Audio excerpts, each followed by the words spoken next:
pag-usapan natin ang parenting and being a child. Nakakatakot ang next generation pag hindi tayo gagawa ng paraan na hindi madidevelop yung emotional knowledges natin, yung connection na nakaakilap sa characteristic, manners, attitudes, qualities, values, personalities, etc. Kasi kung wala kang emotional knowledge, wala ka nun. Puros emotional damage. Para kang sirang plaka na paulit-ulit na lang na hindi mo nakikita yung maling ginagawa mo bilang isang anak, lalong-lalo kung magulang. Na hindi mo alam na yung akala mo is pagbibigay ng uplift, advice, motivation. Yun pala is emotional damage na bilang isang magulang. Yung mga anak, teenagers, or young adult is bata pa ang mga yun. Nagde-develop ng personality, characteristic, manners, attitudes, qualities, emotional knowledge. Pero bilang isang magulang, wala kang time. Kasi ang dami mong problema, pang-aasikaso, ganito, tapos meron ka pang daladala na generational curse, na pinapasa-pasa, tapos na-develop pa yung pains and traumas mo, na hindi mo siya na-heal. Na kung anong pinasa ng magulang mo sa'yo, yung nanay mo man o tatay mo or boss, parang nakuha mo yung treats na yun, tapos pinapasa mo din at pinapa-experience mo sa mga anak mo. Example, sa pag-a-advise at motivate. Instead, i-advise mo ng tama, na sabihin mo kung sa boyfriend, anak, mas maganda sana na huwag ka munang mag-boyfriend or mag-girlfriend kung babae man or lalaki yung anak mo. Kasi, alam mo naman ang panahon ngayon. Mahirap na, tignan mo nga yung crisis ngayon. Instead, ito yung ginawa mo. Sige, mag-boyfriend ka. Kung hindi, mabubuntis ka or makakabuntis ka. Bahala ka sa buhay mo. At tignan natin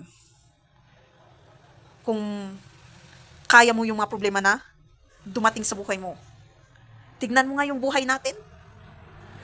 Tapos pag sa huli, nangyari nga yung yung nabuntis at nakabuntis. O, di ba sabi ko sa'yo nung nag-usap tayo noon? Ginagawa ko lang yun para sa'yo. Sinumbat ng anak na, hindi mo naman ako in-advise ng tama. Hindi ko naman nararamdaman, or sabihin mo na lang na, hindi niya sinabi yung, hindi mo naman ako in-advise ng tama. Hindi ko naman naramdaman na isa kang magulang, ina or ama, kung sino man yung sabi sa kanya nun, or kinausap. Nawala naman kayong kwentang magulang. Ginagawa ko yun para sa'yo na isang magulang. Yung isaksak mo sa baga ng iyong anak, yung pangsusumbat, emotional damage po kasi ang tawag doon, hindi na-develop. Kaya, the best way is heal, para alam mo yung paano yung tamang advice na gagawin mo kahit hindi perfect, paano mag-motivate, at kilalanin ang Diyos kasi siya ang magdadirect lahat ng advice and motivations na ibibigay mo. Alam ko kahit dito sa pananalita, merong pagkakaiba yung paano ako magsalita nung una, tapos nung part na malakas yung pains, hatred, and anger, tapos ngayon nasusuppress na yung anger, hatred, betrayal na naranasan ko, na andun na yung knowing na kaya pala ganun ang mga tao, yung everything has a reason, at naiba yung paano i-explain ang isang bagay, mag-advise, mag-motivate, i-connect. At ito, pagbibigay ng information or podcast. Yung lagi na lang, yung unhealed, is lagi na lang nagko-compared, may dinidig up yung mga maling, yung mga past, na mistakes, kasalanan ng isang anak. Na nag-usap naman kayo noon, na-clarify yun. Bakit paulit-ulit na lang na parang sirang plaka? Na ikaw na advance, na anak kong napunta ka doon sa emotional knowledge na dinedevelop mo yung sarili mo, na naiintindihan mo kung bakit saan nanggagaling yung mga tao, lalong-lalo kung kino-compare mo through relationship as a child and parent, and sa parents nila, observing their characteristic, manners, attitude with one another, That's good kung andun ka.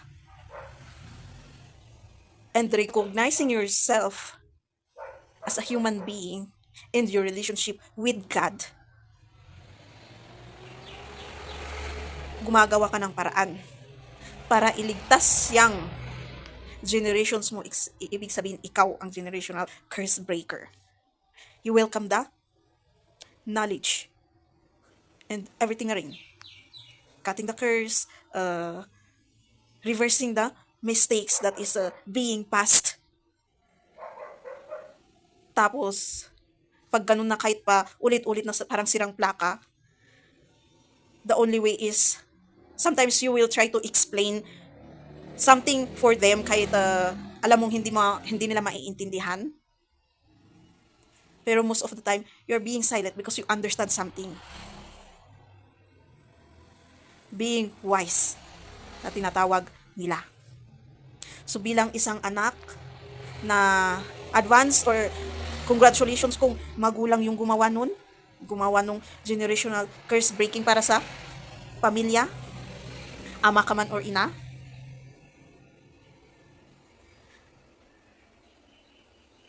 And pag ikaw yun na magulang, try our best na intindi at i-advise, i-motivate yung mga anak na yun. Correct what to be corrected, even though not perfect. Teach what to be teached, to grow. And pag matigas ang ulo ng mga anak, or ikaw na anak, matigas yung ulo ng mga siblings or magulang, kung may siblings ka. That's why it was installed to you. Sa'yo nagpakilala itong sitwasyon na to. Kasi alam ng Diyos, kaya mo. Na merong promising. Just go with the flow. Merong fear, guilt, na mararamdaman. Pero accept yan. Mag-reflect ka lang. Na kahit pa ulit-ulit hanggang makawala ka doon. Na huwag mong kakalimutan ang Diyos.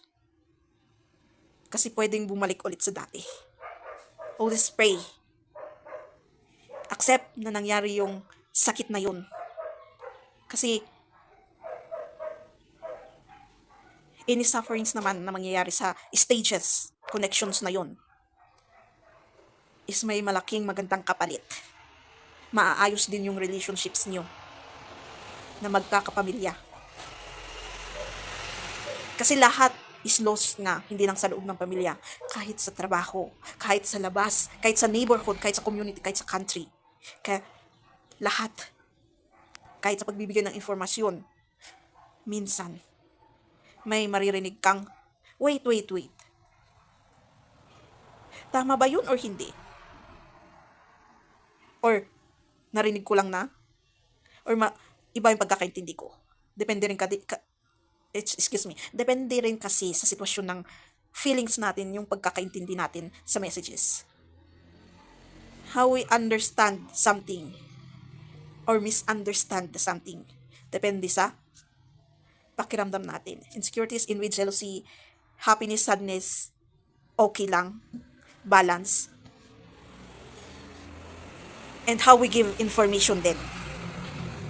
Levels, patience din sa mangyayari sa sitwasyon kung nagkakagulo lahat. So bilang isang advance, anak ka man or magulang, is kailangan talaga niyang intindihin. Yung pag-iintindi is tignan yung pag-iintindi. Kasi bakit naging kid energy ang isang adult? Personality development, yes. But hindi na-introduce ang emotional knowledge. Kaya meron yung taong ipipilit niya yung gusto niya kasi dahil sa hatred, hurt, anger, insecurities, envy, jealousy. Na hindi niya actually naintindihan yung sarili niya. Yan yung tinatawag nilang shadow work dapat na gagawin ng tao para sa sarili nila. Na magsisimula sa teenage. Na sa part of accountability din, reflection, acceptance sa sarili na Bakit ganun yung pakiramdam mo pag may ganitong nangyari? Shadow working din. Generational breaking din. And personality developing. Understanding yourself, mirroring, shadow work. Learning yourself, what you want and what you don't want.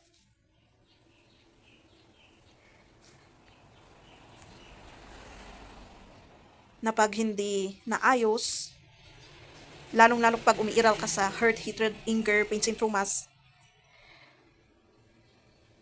lagi na lang may masasaktan sa'yo. May matitrigger sa'yo. Merong mabigat.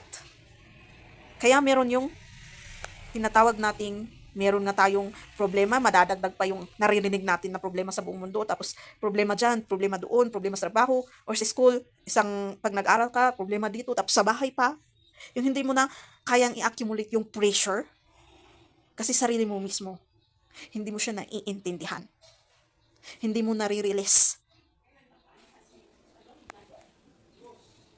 At minsan ang problema din is walang nakikinig. Kung ikaw na anak, walang parent nakikinig or sibling or nagsusupport para pakinggan yun. Kasi sila din, hindi sila marunong gawin yun, yung mag-support and etc. Kaya as much as possible, kung na-introduce na sa atin itong mga to, start to introduce to that things to ourselves. Then, the number one who will support us is ourselves. Para hindi maging lonely on the process. And knowing that God is always there to hold you, guide you from that learning and growth. Always pray. Bakit laging kung ina-add ang God? Kasi kailangan talaga natin. Alam ko sa journey na to, siya ang holy. Kasi sabi ko sa healing, maipapanganak ka ulit. Na parang baby, hanggang yun ata yung pakiramdam ko. Na sabi ko, nabanggit ko sa ibang video ko, past video ko na, wala akong pakialam kung parang may nakatingin sa akin na, as in, hubad-hubad ako, baka bata pa yung pakiramdam ko doon. Alam mo naman yung feeling na kahit yung 3 years old, 5 years old, 2 years old kahit tumatakbo dyan, lalaki man o babae, walang pakialam na, walang panty, walang saplot. Yung pagiging free nila na tumatakbo lang. Tapos tayo namang adult, hinahabol sila, papaliguin sila, parang ganun yung feeling. Tapos ngayon na merong na-build na conscious ako na, wait, bago ako lumabas doon, ganito, dapat merong towel na nakabalabad sa akin. So, wow. Nag-develop din yung maturity ko. Yung age. Ngayon ko lang naramdaman to Yung na-conscious ako na nung isang araw na naliligo ako, na biglang pumasok sa isip ko kasi nakabukas yung bintana. Meron kayang nakakatingin sa akin pag naliligo ako kasi kahit ang layo-layo. Mayroon kayang sisilip sa akin. So, clinose ko yung window tapos biglang, ay wow, self, nagmamature ka na. Nagiging adult ka na. Ayan. So, from the process, God is the one who teaches me to build my emotional knowledge. Support me, advise me. And introduce to me the wise process to grow, I can say, even though not perfect. Kasi bilang bata na nag-a-adult, meron pa rin naman tayong namimiss, parang tao na lumalaki na meron pa rin nagagawang mistakes. Tapos andyan siya, iko-correct niya sa sitwasyon. O di ba? Tingnan mo yung resulta. Tapos kaya nandun yung reflection and accountability. Kasi papakita niya talaga sa sitwasyon kung anong pagkakamali mo. Tapos pag inamin mo yun, di ba? Natutunan mo na yung So, yung next na steps mo is makukonsider mo talaga yung mistakes na ginawa mo, and as much as possible, trying your best na maging wise sa next step kung nakikita mong mangyayari ulit. Kaya parang cycle na, paulit-ulit na, ibabagsak sa harap mo yung mga pangyayari na yung sitwasyon. Pakikisalamuha sa loob ng pamilya, ganito, ganyan. Na dating nangyayari sa atin na cycle na hindi natin na intindihan nung hindi natin na-heal, at ang pagkakaintindi lang natin is mahirap ang buhay, binagsakan tayo ng mundo, lagi na lang ganito, yung complain na na walang talaga, lagi na lang walang nangyayari sa buhay, ganito na lang ba na lagi ang buhay sa atin, yung negative. So as much as possible, consider din kung may pangarap ka. Kasi mabibuild din yung pangarap na gusto mo through healing na yon.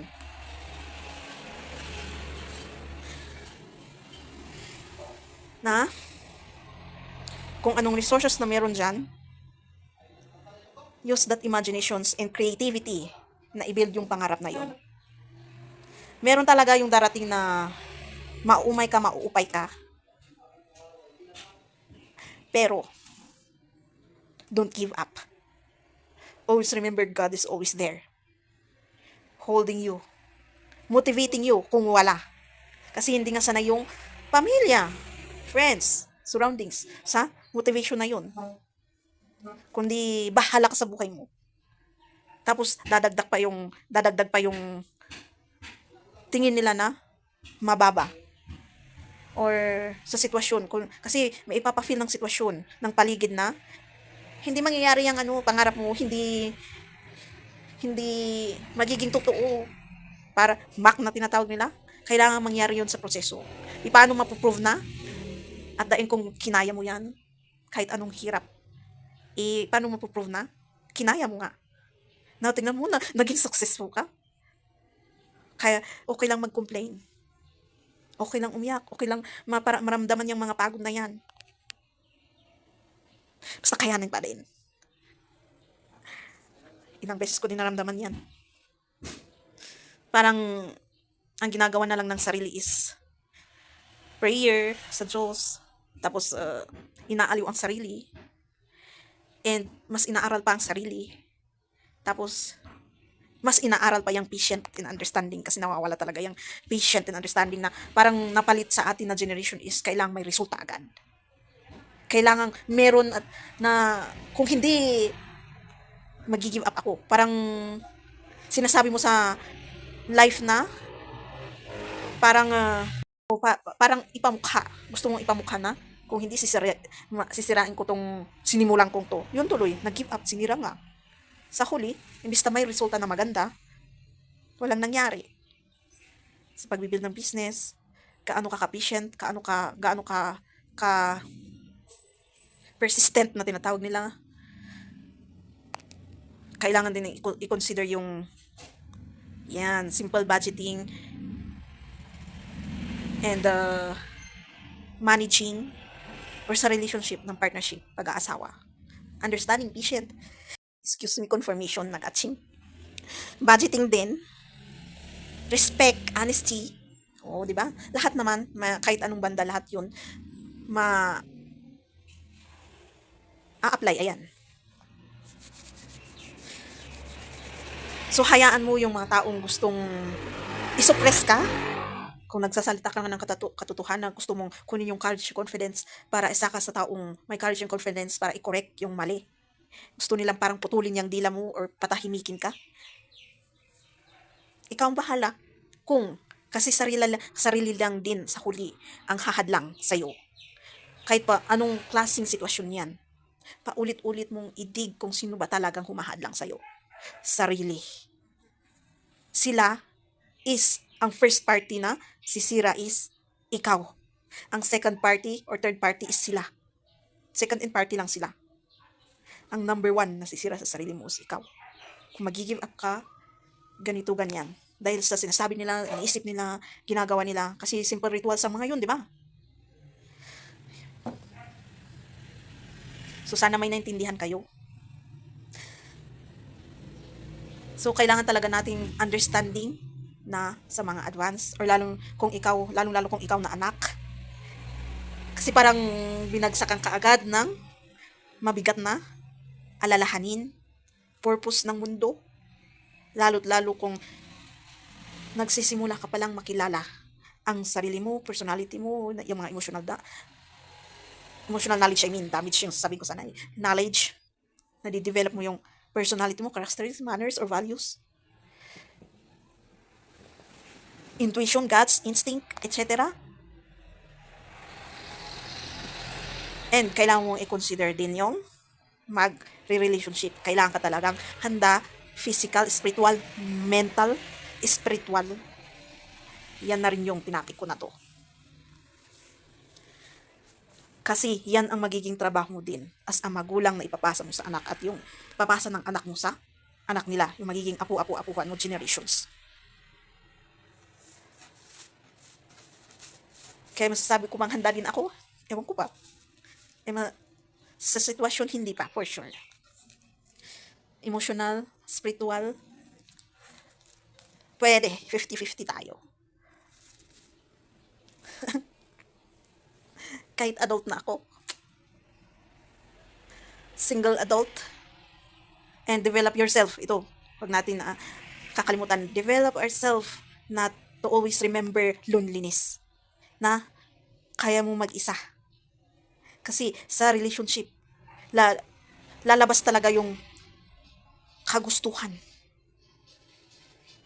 Yung gusto nating kagustuhan na mangyari. At si sarili din yung magkukorek nun. 'Di ba? Ang love dapat ganito, may respeto at understanding na hindi dapat ipipilit kasi magiging manipulation at control. Na kung anong nakikita mong hindi maganda sa magiging partner mo is try to understand. May mabibuild na emotional damage, di ba?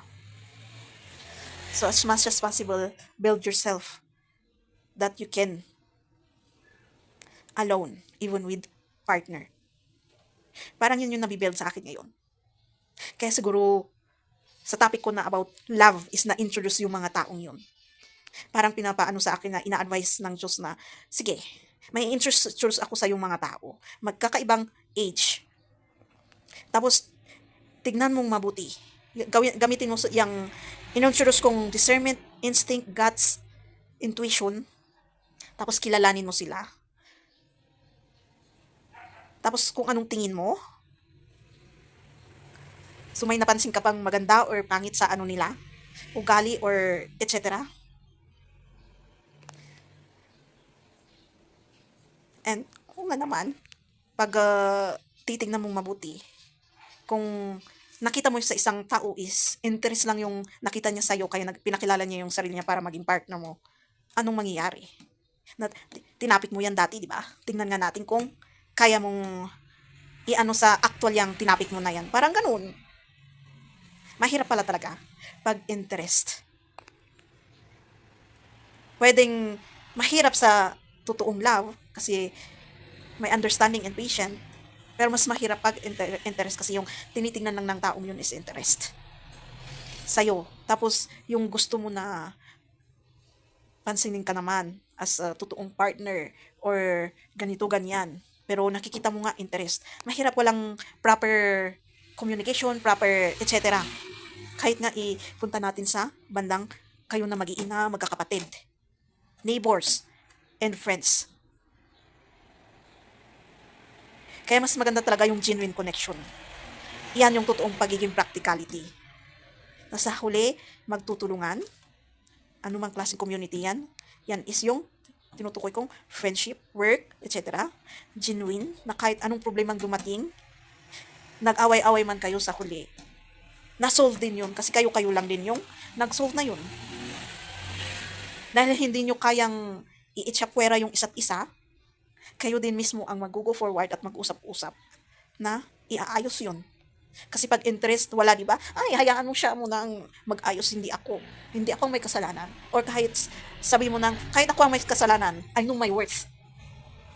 Pero pag andyan yung interest, wala, hindi na, sa huli hindi na kayo mag-usap, magugulo na, ganito, ganyan. So, hindi natin naintindihan yung totoong practicality. Na kahit i-involve mo yung practicality sa materialistic world, kung interest lang, sa huli, walang tulungan, walang unity, walang understanding, walang patient, wala yung emotional knowledge, wala yung ganito, wala lahat. No choice, ganun lang din. Wala yung respeto, wala yung honesty, wala yung ganito. Napalayo ba tayo? Nandun pa rin tayo sa topic na relationship. Sa sarili, anak, magulang, at anumang community situation yan. Ko kaya pinipilit ko yung yung introduce nyo sa sarili nyo yung kaya nyo mag-isa.